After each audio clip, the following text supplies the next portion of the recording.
Hello, everyone, and welcome to the Zuka Recovery Life podcast. This is a parking lot discussion where a few sober alcoholics will meet and talk about anything sobriety related, just like we do in the parking lot at an in-person meeting. Today, we're discussing surrendering to win in AA.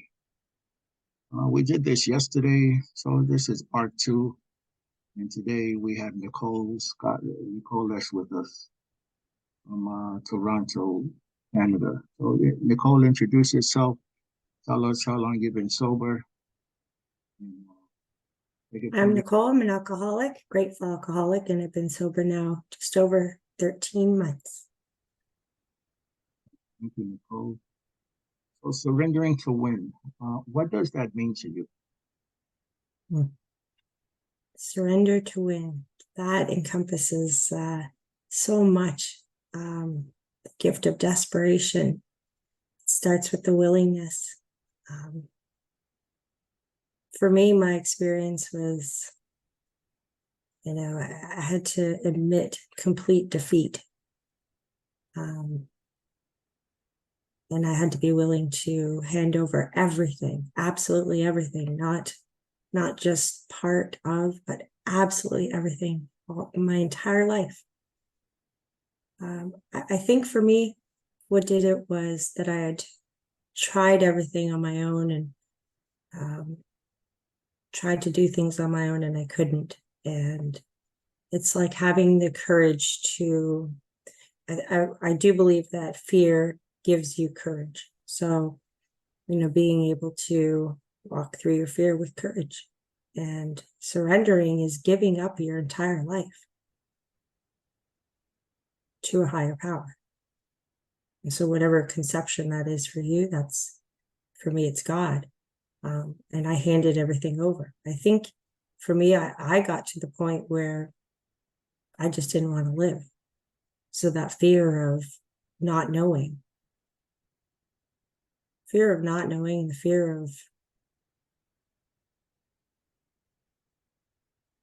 not wanting to be where I'd been. So handing everything over at that point, for me, that was the only option. And I didn't know whether I was going to live or die when I surrendered. I just trusted that my higher power had my back, and that was it. And I handed everything over. And what was going to be was going to be. And that's the most incredible feeling when that happens, because you no longer feel like you're carrying around this weight on your shoulders. You don't feel that anymore. When you completely surrender, you come honest with yourself. So for me, that's what it was. And it was the most freeing experience of my entire life. And it took me 50 years to actually surrender and say, that's it. It's not the Nicole show anymore. So yeah, that's for me what it means. Absolutely. You know, also for me, the surrender has to be unconditional. It has to be unconditional without any reservations. Okay, I'll give you this if you give me that. When an army surrenders to another army, every now and then they can dictate the terms of their surrender. But in World War II, the Germans and the Japanese and the Italians did not dictate any terms of surrender. The surrender had to be unconditional. You surrender, and whatever happens, happens. And they had to. They had no choice. So one thing we say in AA is, why not surrender instead of waiting to be run over by your overwhelming force? And the great thing, well, even in World War II, uh, the Nazis had a choice. They could surrender to the Americans, or they could surrender to the Soviets. They ran to surrender to the Americans instead of the Soviets. Because, bad things were going to happen. They surrendered to the Soviets. They knew that, so they ran. So Even with the surrender, you have a choice. You can surrender to alcoholism, or you can surrender to AA and your higher power. I thank God that I surrendered to AA and my higher power, and not to alcoholism. So right now it is 11:08 a.m. Eastern time. There are people drinking already started drinking. People sitting in a bar right now drinking, and they know they're an alcoholic. They'll tell you they're alcoholic, and they have surrendered to alcoholism. They will probably die in alcoholic death. So you have a choice. You can be locked up, covered up, or sobered up. Surrendering to win. And when a person surrenders, they don't expect to die. You surrender to live. That's what we do in Alcoholics Anonymous. We surrender to live. In boxing, when the boxer's corner throws in the towel, they lose. But in AA, when we throw in the towel, we throw it in to win. So yeah, but the surrender has to be unconditional. What do you think, Nicole?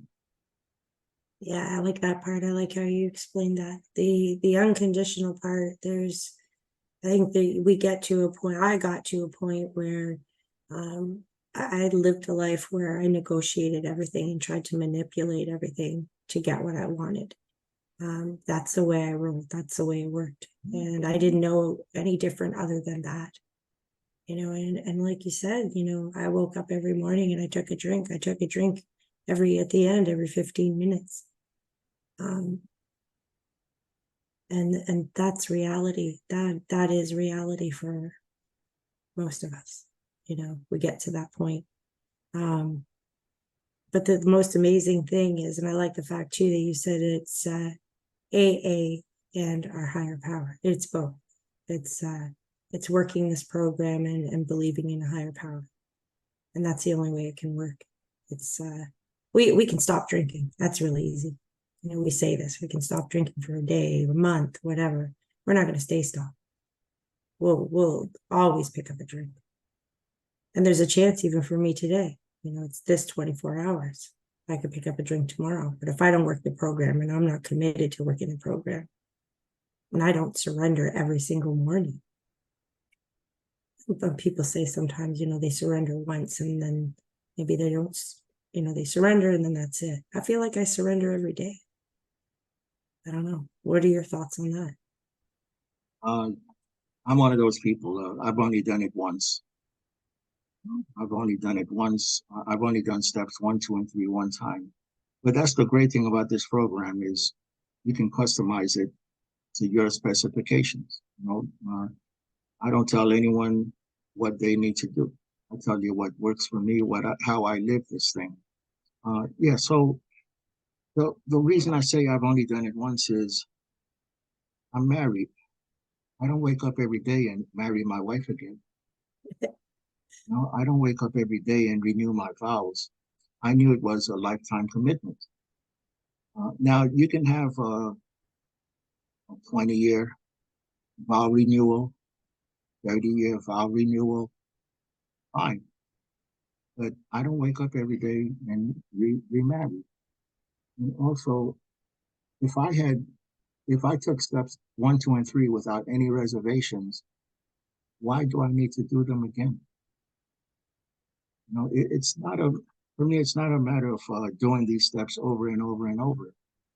It's a matter of having these steps become a way of life.